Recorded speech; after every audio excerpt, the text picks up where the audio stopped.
नमस्कार दोस्तों, आप सभी को रियल एजुकेशन चैनल पर स्वागत है। तो आप लोग कैसे हैं? मैं उम्मीद करता हूं कि आप लोग बहुत ही बढ़िया होंगे। तो आज की इस वीडियो में हम लोग लेके आ गए हैं क्लास 10 का विद्युत धारा अध्याय 3 है और बिल्कुल वन शॉट रिवीजन हम लोग देखेंगे। इससे जितने भी महत्वपूर्ण प्रश्न हैं लॉन्ग आंसर और शॉर्ट आंसर क्वेश्चन वो दोनों को हम लोग देखेंगे। तो इससे पहले अगर हमारे चैनल पर नए हैं तो चैनल को सब्सक्राइब करके बेल आइकन को ऑल जरूर कर लीजिए। तो देखिएगा यहाँ पे जितने भी हम लोग क्वेश्चन करेंगे वो सभी क्वेश्चन बहुत ही महत्वपूर्ण होने वाला है। तो सबसे पहला क्वेश्चन आप लोग के यहाँ पे यही कहता है कि विद्युत आवेश क्या है, विद्युत आवेश कितने प्रकार के होते हैं। तो हम लोग आंसर किस प्रकार से लिखेंगे, ध्यान से आप लोग देखिएगा। विद्युत आवेश कुछ मौलिक कण का जो है कांटे गुण है जिसके कारण आवेशित कण आपस में बल लगाते हैं। अगर उन द्वारा एबोनाइट के छड़ को रगड़ा जाए तो उन पर धन आवेश और एबोनाइट पर ऋण आवेश मुक्त हो जाता है। आवेश दो प्रकार के होते हैं, धन आवेश और एक ऋण आवेश। तो जो भी आवेश विद्युत आवेश क्या है, तो जो भी हम लोग रगड़ते हैं किसी वस्तुओं को, ठीक है, किसी वस्तु को हम लोग क्या करते हैं, रगड़ते हैं। देखिए यह जो है इसको परिभाषित विद्युत आवेश को हम परिभाषित नहीं करते हैं, बिल्कुल विद्युत आवेश एक प्रकार के गुण है।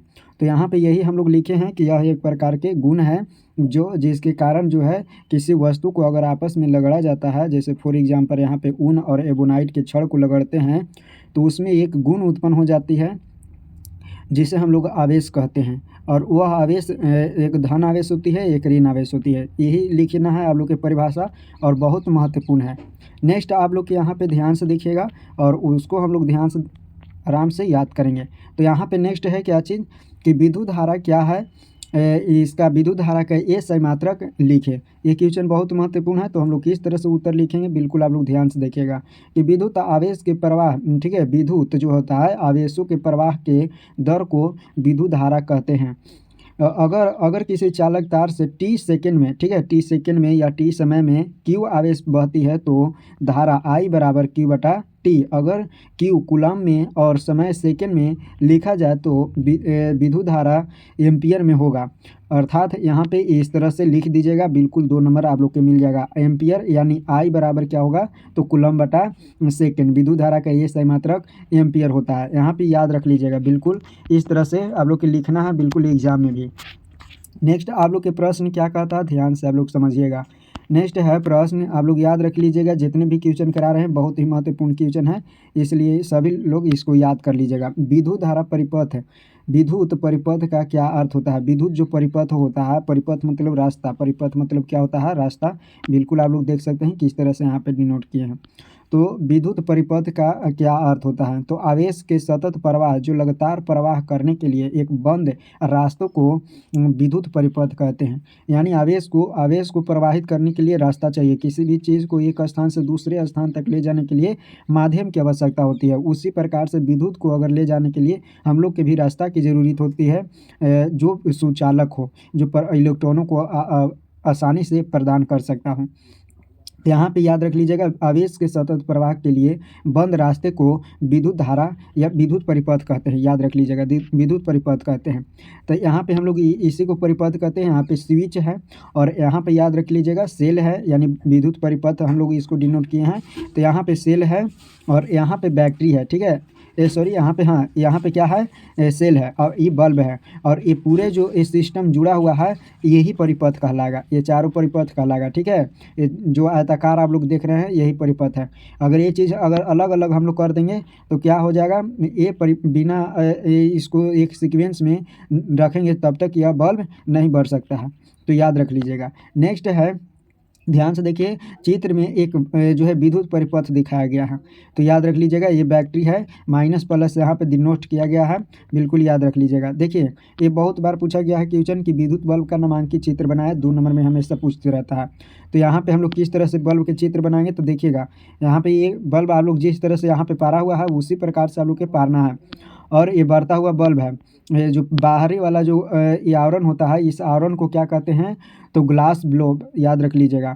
और ये जो है यहाँ पे इसको क्या कहते हैं, जो टेढ़ा मेढ़ा लाइन रहता है इसको फिलामेंट कहते हैं। और इसमें जो गैप रहता है, इस गैप में गैस भरा रहता है आर्गन, ठीक है, निष्क्रिय गैस।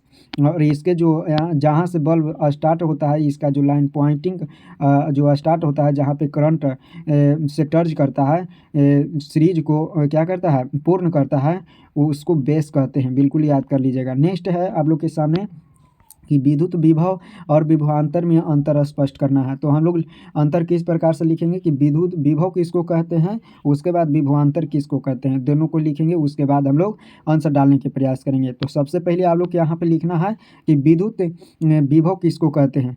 ठीक है, तो यहाँ पे हम लिखेंगे कि इकाई धन आवेश को अनंत से विद्युत क्षेत्र के किसी एक बिंदु तक लाने में समादिश कार्य को उस बिंदु पर का जो है विभव कहलाता है। इसका एस मात्रक वोल्ट होता है। तो याद रख लीजिएगा, विभव जो होता है, विभव वो किसी अनंत बिंदु से विद्युत जो है कि किसी एक बिंदु पर लाने में जो कार्य किया जाता है वो विभव कहलाता है। और विभवांतर दो निश्चित, याद रखिएगा कि दो निश्चित बिंदु होता है। यानी निश्चित मतलब कि दोनों हम लोग के पता होता है बिंदु, कि दो बिंदुओं के बीच के विभव के अंतर को विभवांतर कहते हैं। इसका भी ऐसा मात्रक वोल्ट होता है। तो ये बहुत बार क्वेश्चन पूछा गया है कि विभवांतर का ऐसा मात्रक क्या होता है, तो वोल्ट होता है। विभव का ऐसा मात्रक क्या होता है, तो इसका भी मात्रक वोल्ट होता है। और ये दोनों में से किसी एक बुक परिभाषा आराम से पूछ देगा, आप लोग आंसर दे दीजिएगा। नेक्स्ट आप लोग के क्वेश्चन क्या कहता है कि विद्युत शक्ति की परिभाषा लिखें। तो विद्युत शक्ति किसको कहते हैं, तो कार्य करने की दर को शक्ति कहते हैं। अगर हम लोग कार्य करते हैं उसको हम लोग क्या कहते हैं, शक्ति करते हैं, शक्ति कहते हैं। अगर कोई कार्यकर्ता टी सेकेंड में W कार्य करे तो शक्ति बराबर यानी P बराबर क्या होगा, तो W/T। ठीक है, जितना कार्य करेगा, जितने 1 सेकेंड में या 1 घंटा में जितना कार्य करेगा उसी को पावर कहते हैं। अर्थात ऊर्जा के उपयुक्त होने की दर को शक्ति कहते हैं। शक्ति P को इस प्रकार व्यक्त किया जाता है, शक्ति P को इस प्रकार यानी शक्ति को P से डिनोट किया जाता है। P बराबर V आई, अर्थात जो है P बराबर क्या हो जाएगा, VI बराबर में हो जाएगा I² R, और इसको बराबर हो जाएगा V। ये ओम के नियम से होता है। कैसे होता है ध्यान से देखिएगा, यानी P बराबर यहाँ पावर VI हो जाएगा। और VI को हम लोग V बराबर क्या होता है, तो ओम के नियम से V बराबर IR होता है, V बराबर IR। तो V के जगह पर हम इसको रखेंगे, V के जगह पर IR। तो यहाँ पे I² हो जाएगा, I पहले से रहेगा, एक I, तो I² हो जाएगा, R हो जाएगा था। यही चीज़ लिखा हुआ है। और फिर इसको I के क्या कर देंगे, I के जगह पर हम बैठा देंगे। तो I के जगह पर बैठाएंगे तो V²/R हो जाएगा। तो यही चीज़ यहाँ पे लिखा हुआ है। नेक्स्ट है, अगर आप लोग के सेशन अच्छा लगता है तो लाइक और सब्सक्राइब जरूर कर दीजिएगा, क्योंकि अगर इतना याद कर लेते हैं तो इससे आने वाला लॉन्ग आंसर क्वेश्चन या शॉर्ट आंसर क्वेश्चन जो है कभी नहीं छूटेगा।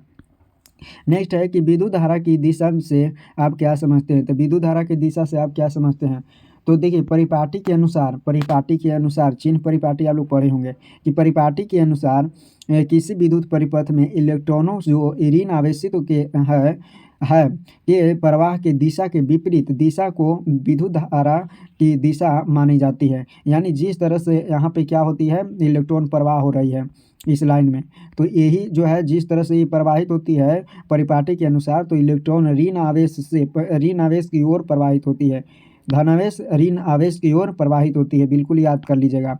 नेक्स्ट है क्या चीज़ कि विद्युत प्रतिरोधकता क्या है तथा इसका SI मात्रक लिखें। विद्युत प्रतिरोधकता क्या है, इसका SI मात्रक लिखना है। देखिए विद्युत प्रतिरोधकता किसी पदार्थ के जो है अभिलक्षणिक गुण है, जो है धातुओं, ठीक है, यहाँ पे धातुओं और मिश्र धातुओं की विद्युत प्रतिरोधकता अत्यंत कम होती है। तो प्रतिरोधकता क्या है, एक प्रकार की ये प्रतिरोधकता गुण है। ठीक है, इसका क्या है, गुण है। और ये जो है धातुओं और मिश्र धातुओं की विद्युत प्रतिरोधकता अत्यंत कम होता है।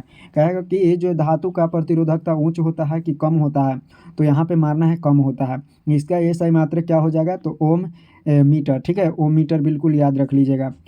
इसका भी विद्युत प्रतिरोधकता का SI मात्रक हमेशा पूछित रहता है।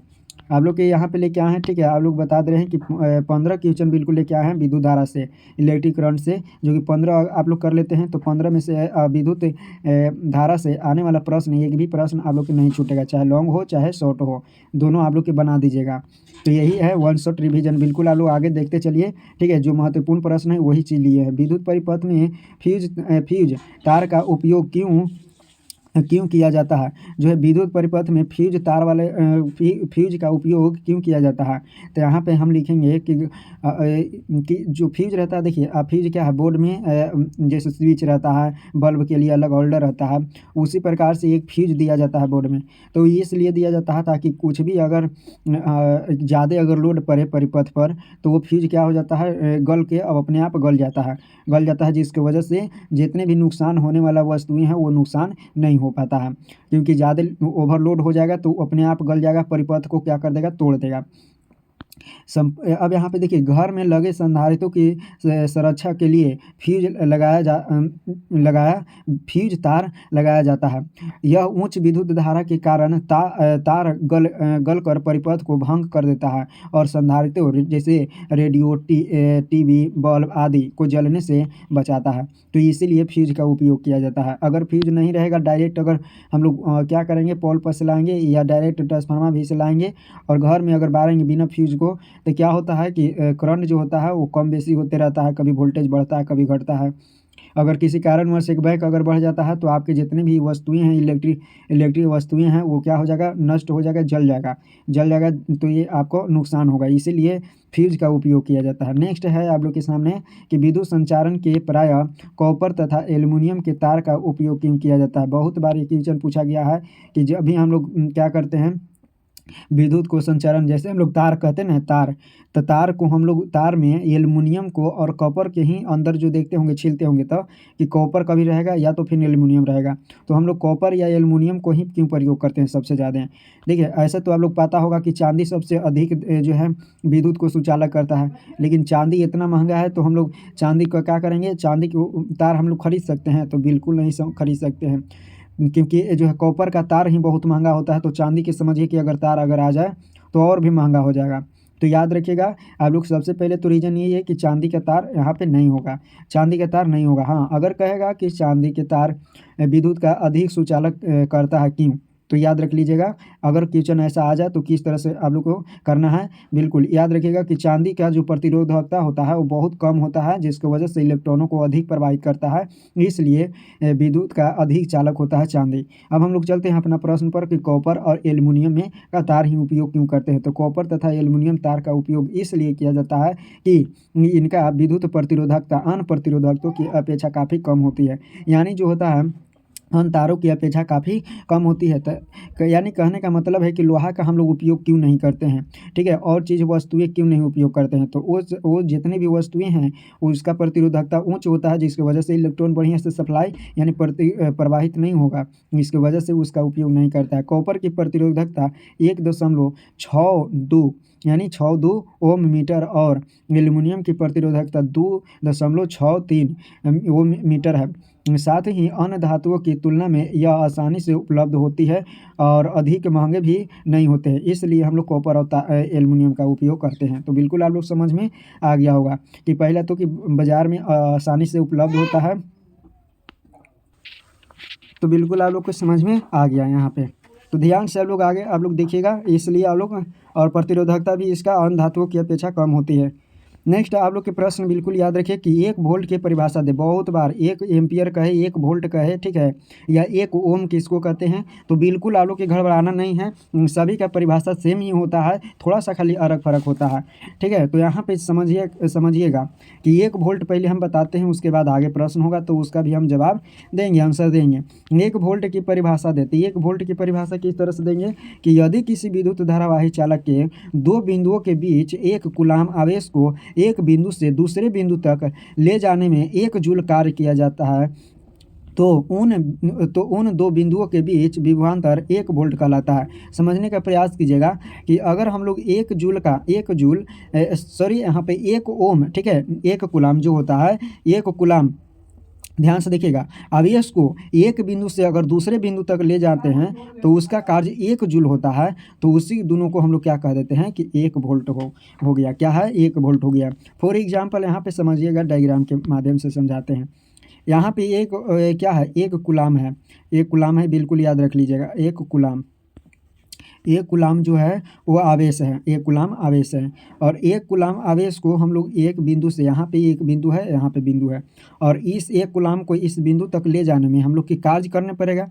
तो उस कार्य को हम लोग कितना कर रहे हैं, तो ये 1 जूल कर रहे हैं, 1 जूल कर रहे हैं। और ये दोनों को क्या कहते हैं, 1 वोल्ट कहते हैं। कि अगर हम लोग 1 कूलाम आवेश को एक स्थान से भी दूसरे बिंदु तक ले जाते हैं तो उसका कार्य 1 जूल होता है, तो उसी को हम लोग 1 वोल्ट कह देते हैं। बिल्कुल आप लोग के दिमाग में।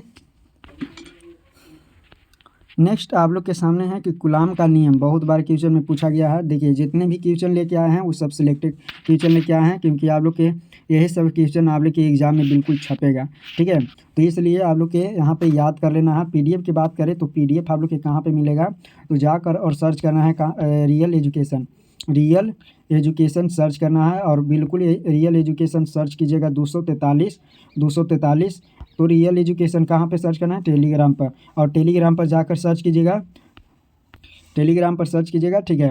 और वहाँ पे जाइएगा तो बहुत सारे पीडीएफ आप लोग के मिल जाएगा, आप वहाँ से डाउनलोड कर लीजिएगा। ये भी पीडीएफ वहाँ पे भी मिलेगा। तो समझिएगा यहाँ पे कूलाम का नियम।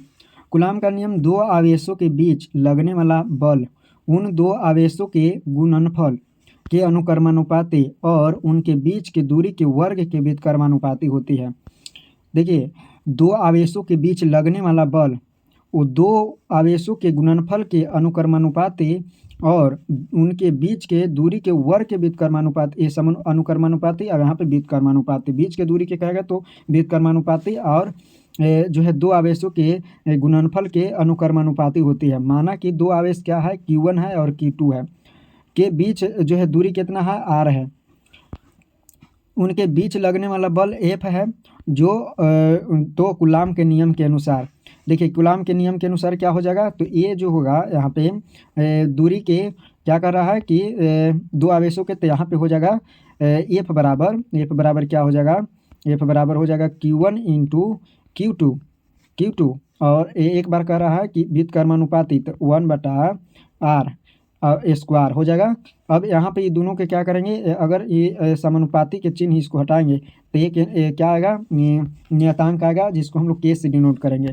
तो यही चीज़ यहाँ पे लिखा गया है, डायरेक्ट आप लोग याद कर लीजिएगा। जहाँ लिखा गया है कि के एक समानुपाती स्थिरांक है, तो ये बिल्कुल याद हो गया होगा। नेक्स्ट आप लोग के प्रश्न क्या कहता है, बिल्कुल ध्यान से देखिएगा कि प्रतिरोध क्या है, इसका एसआई मात्रक लिखिए। बिल्कुल बहुत महत्वपूर्ण क्वेश्चन है कि प्रतिरोध क्या है, इसका एसआई मात्रक लिखना है। देखिए जब परिपथ में विद्युत धारा बहती है तो चालक के अंदर उपस्थित इलेक्ट्रॉनों पर आवेश के टक्कर के फलस्वरूप ऊर्जा उत्पन्न होती है और धारा के बहने में रुकावट डालती है। अतः प्रतिरोध एक ऐसा गुणधर्म है जो किसी चालक में इलेक्ट्रॉनों के प्रवाह का विरोध है। यह विद्युत धारा के प्रवाह को जो है नियंत्रित करता है। इसका ए जो है एसआई मात्रक ओम होता है, यहाँ पे एसआई मात्रक होगा ओम होता है। तो देखिए यहाँ समझने का प्रयास कीजिएगा, ये तो किताबी भाषा थोड़ा सा है तो आपको नहीं समझ में आया कि जो इलेक्ट्रॉनों को क्या करेगा, यहाँ पे परिपथ है, ये परिपथ है और इसमें इलेक्ट्रॉन क्या हो रहा है, प्रवाहित हो रहा है। इस जो ये प्रवाहित हो रहा है इलेक्ट्रॉन, इसको क्या कर रहा है, बहने में रुकावट जो उत्पन्न हो रही है, तो उसको क्या कहेंगे, प्रतिरोध कहते हैं। अगर हम लोग के जितने भी सप्लाई आती है उस सारा सप्लाई को कौन नियंत्रित करता है, तो प्रतिरोध नियंत्रित करता है। अगर उसमें प्रतिरोध अगर लगा देंगे तो विद्युत को क्या करती है, इलेक्ट्रॉनों को प्रवाह को क्या करता है, रोकता है। तो अब इसका ये सही मात्रा क्या होती है, तो ओम होती है। बिल्कुल याद कर लीजिएगा, तो प्रतिरोध बिल्कुल समझ में आ गया होगा। नेक्स्ट आप लोग के प्रश्न क्या कहता है, ध्यान से समझिएगा। चलिए ध्यान से समझिएगा, ये क्वेश्चन बहुत महत्वपूर्ण है। इसमें तीनों में अंतर लिखने के लिए बोलता है कि चालक, अचालक, अर्धचालक और अतिचालक से आप क्या समझते हैं, उस उदाहरण की व्याख्या करें। यानी जो है चालक किसको कहते हैं, एक उदाहरण देना है, अचालक किसको कहते हैं, उदाहरण देना है, अर्धचालक किसको कहते हैं, उदाहरण देना है, और अतिचालक किसको कहते हैं, इसका भी उदाहरण देना है। तो बिल्कुल आप लोग समझ में आ गया होगा कि क्वेश्चन क्या कह रहा है। तो चलिए क्वेश्चन अगर समझ में आ गया तो उत्तर अब हम लोग लिखेंगे। चालक सबसे पहले हम लोग डालेंगे और पॉइंट डालेंगे चालक, और चालक में क्या लिखेंगे कि जिस धातुओं के तार से विद्युत धारा प्रवाहित होती है उसे चालक कहते हैं। यानी जिससे विद्युत धारा प्रवाहित आसानी से हो जाती है उसे चालक कहते हैं। जैसे लोहा में, तांबा में आदि के तारों में जो विद्युत के ऐसे चालक होते हैं। नेक्स्ट है कि अचालक जिनसे पदार्थ यानी धातुओं के तार से विद्युत धारा का प्रवाह नहीं होता है उसे अचालक कहते हैं। यानी जिससे विद्युत धारा प्रवाहित नहीं होती है उसे अचालक कहते हैं। जैसे एबोनाइट के छड़, ऊन तथा सूती और धागे से विद्युत का प्रवाह नहीं होती है, ये विद्युत के अचालक कहे जाते हैं। नेक्स्ट है कि अर्धचालक ऐसे पदार्थ जिनकी चालकता जो है प्रतिरोधकता जो चालकता कहते हैं वो क्या होती है, चालक पदार्थ की चालकता से कम होती है और कुचालक पदार्थ की चालकता से अधिक होती है, अधिक हो अर्धचालक कहते हैं। यानी कह सकते हैं कि चालक और अचालक के मध्य में जो होता है, यानी नहीं तो अधिक प्रवाहित कर सकता है इलेक्ट्रॉन को, नहीं ये को ठोक कर नहीं सकता है, यानी उसके मध्य में कर सकता है। तो ये अर्धचालक के अंतर्गत आ जाता है। अतिचालक जैसे इसमें क्या हो जाएगा, तो कार्बन हो जाएगा, सिलिकॉन होगा, जर्मेनियम हो जाएगा। नेक्स्ट है कि अतिचालक इसको कहते हैं। तो अतिचालक ऐसे पदार्थ है जिसमें अति निम्न ताप पर धारा प्रवाहित करने में पर बिना प्रतिरोध के अर्थात बिना ऊर्जा क्षय के धारा बहती रहती है। ऐसे पदार्थ से धारा प्रवाह में विद्युत ऊर्जा का नाश नहीं होती है। जैसे होता है बेरियम, लैथेनम से बने सिरामिक से धारा का प्रवाह जो है निर्बाध गति से होती रहता है। तो याद रखिएगा कि इसको हम लोग अतिचालक में कह देते हैं। तो आप लोग के आगे आप लोग समझिएगा यहाँ पे और सबसे लास्ट क्वेश्चन है जो कि आप लोग के लिए बहुत महत्वपूर्ण क्वेश्चन है, ध्यान से आप लोग देखिएगा। और ये समझ गए तो समझिए कि आप लोग के एग्जाम में एक भी नंबर नहीं कटने वाला है। कि घरेलू विद्युत परिपथ में श्रेणी क्रम संयोजन का उपयोग क्यों नहीं किया जा सकता है, यानी हम लोग समांतर क्रम में क्यों करते हैं, श्रेणी क्रम में क्यों नहीं करते हैं। ठीक है, यही क्वेश्चन कर रहा है कि घरेलू परिपथ में श्रेणी क्रम संयोजन का उपयोग क्यों नहीं किया जाता है। तो यहाँ पे देखिए कि घरों में क्या है कि हम लोग क्या करते हैं कि घरों में बल्ब, पंखे, अन्य विद्युत उपकरण पार्श्व क्रम में संयोजित रहते हैं। सभी उपकरणों के दोनों छोरों के बीच विभवांतर समान रहता है। एक के फ्यूज करने पर दूसरे में धारा का प्रवाह बंद नहीं होता है। उपकरणों के परिपथ में श्रेणी बंध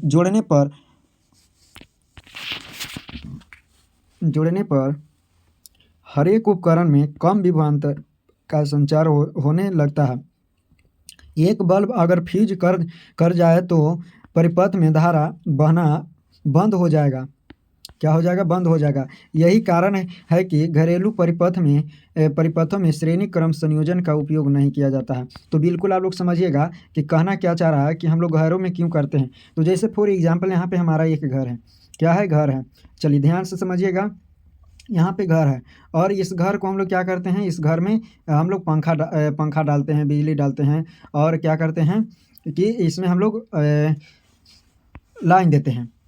चलिए यहाँ से हम लोग क्या है, एक पोल है और इस पोल में हम लोग क्या करें, तो इसमें हम लाइन दिए, ठीक है, इसमें हम लोग करंट फॉलो किए तो इसमें है पंखा है, क्या है, पंखा है। उसके बाद इसमें बल्ब है और इस बल्ब में उसके बाद क्या है, टीवी है। टीवी के बाद और से इलेक्ट्रिक की जो है सब क्या है, इलेक्ट्रिक वस्तुएं हैं। तो इसमें हम लोग क्या करते हैं कि यहाँ से इसमें ला देते हैं, फिर इसमें ला देते हैं, फिर हम लोग इसमें डाल देते हैं। यानी एक बोर्ड है और बोर्ड में से हम लोग सगरों क्या कर देते हैं, कनेक्शन दे देते हैं।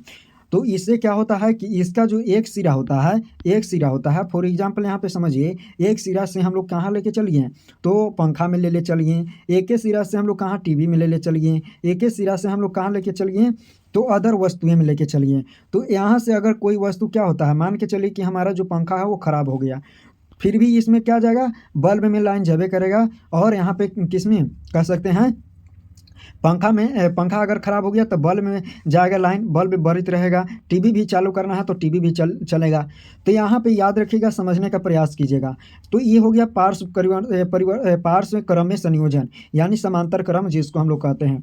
अगर हम लोग यहाँ पे समझते हैं कि क्या हो जाएगा कि अगर हम लोग समांतर क्रम छोड़का के श्रेणी क्रम में अगर जोड़ देते हैं, तो यहाँ हम लोग जोड़ दिए क्या चीज़, पंखा जोड़ दिए। उसके बाद पंखा के बाद अगर हम लोग आगे चल दिए तो इसमें हम लोग क्या कर दिए, तो यहाँ पे हम लोग बल्ब लटका दिए। अब यहाँ पे बल्ब लटकाने के बाद इसमें भी एक बल्ब लटकाने के बाद अब हम लोग क्या कर दिए, तो टीवी यहाँ जोड़ दिए। यहाँ हम लोग क्या कर दिए, टीवी जोड़ दिए। अब टीवी जोड़ने के बाद अगर इसमें से कोई भी एक वस्तु है, जैसे हम मान के चलिए कि बल्ब हमारा फ्यूज हो गया, तो अब टीवी नहीं चलेगा, पंखा तो चलेगा लेकिन टीवी नहीं चलेगा। तो इससे क्या होगा कि इसको क्या करने के लिए, पूर्ण करने के लिए फिर बल्ब लगाने पड़ेगा या तो तार इसको डायरेक्ट करने पड़ेगा। तो इसमें प्रोसेस बहुत लंबा है। अगर यहाँ से अगर पंखा खराब हो जाएगा तो पंखा को सीधे हटाकर डायरेक्ट इसको करने पड़ेगा, ठीक है।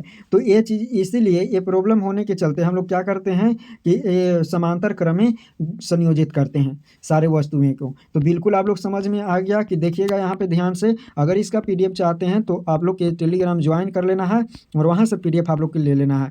तो ध्यान से आप लोग देखिएगा, अगर वीडियो अगर अच्छा लगता हो तो आप लोग दोस्तों के पास शेयर कीजिए, लाइक कीजिए, सब्सक्राइब कीजिए। मिलेंगे नेक्स्ट वीडियो में, तब तक इसे याद कर लीजिएगा। अगले वन शॉट लेके आएंगे, बिल्कुल आप लोग के यहाँ पे कमेंट करना है कि क्या चीज़ का वन शॉट लेके आएँ।